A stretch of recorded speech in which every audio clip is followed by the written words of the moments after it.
Welcome back to our channel Placement Tech. In this video, we are going to have some knowledge about principle of OOPS.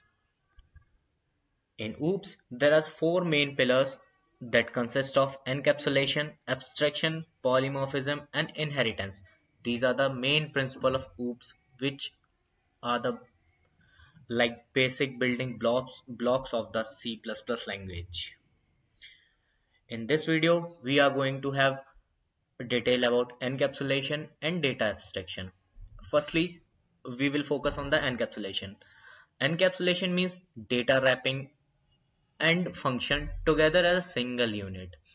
In our program, we will consist of some data members with the functions, or we can call it methods, consist or combine in a single class like a single unit. Then this process is known as encapsulation. By default, data is not accessible to the outside world, and they are not accessible through the functions which are wrapped in a class.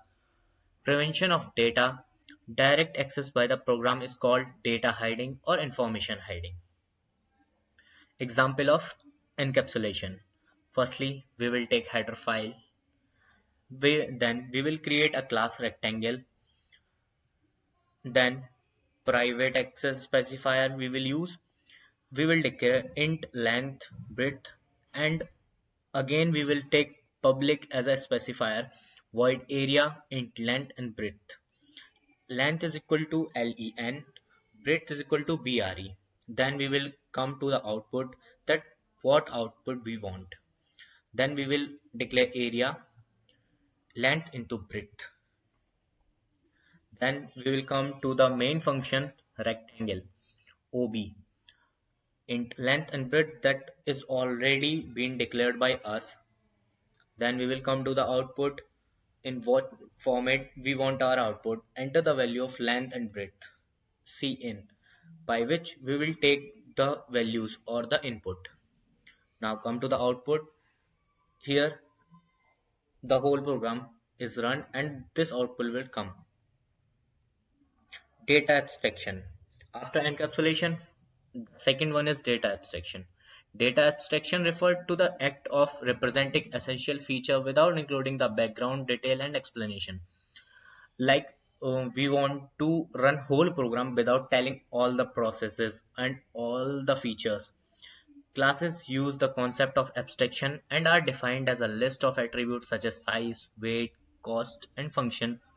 To operate on these attributes, they encapsulate all essential properties of the object that are to be created. The attributes are called as the data members as they hold data, and the function which operate on these data are called member functions. Class use the concept of data abstraction, so they are called as abstract data types.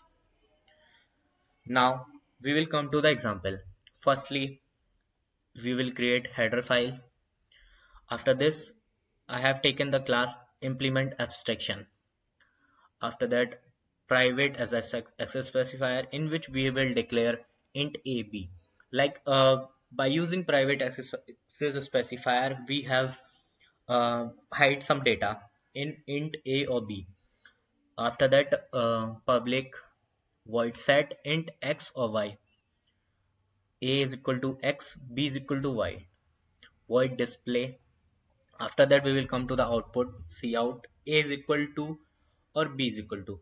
As we have already that hide some data, so we once again declare a is equal to x and b is equal to y. After that, main function. In main function, we will create an object, implement abstraction, object dot set 10 or 20. These are the values of a and b. Object display. Now using this, we will display the object or the values of the program. Return. Then at output, a is equal to 10 and b is equal to 20. Thank you for watching our video. If you like this video, then please like or subscribe our channel. Thank you.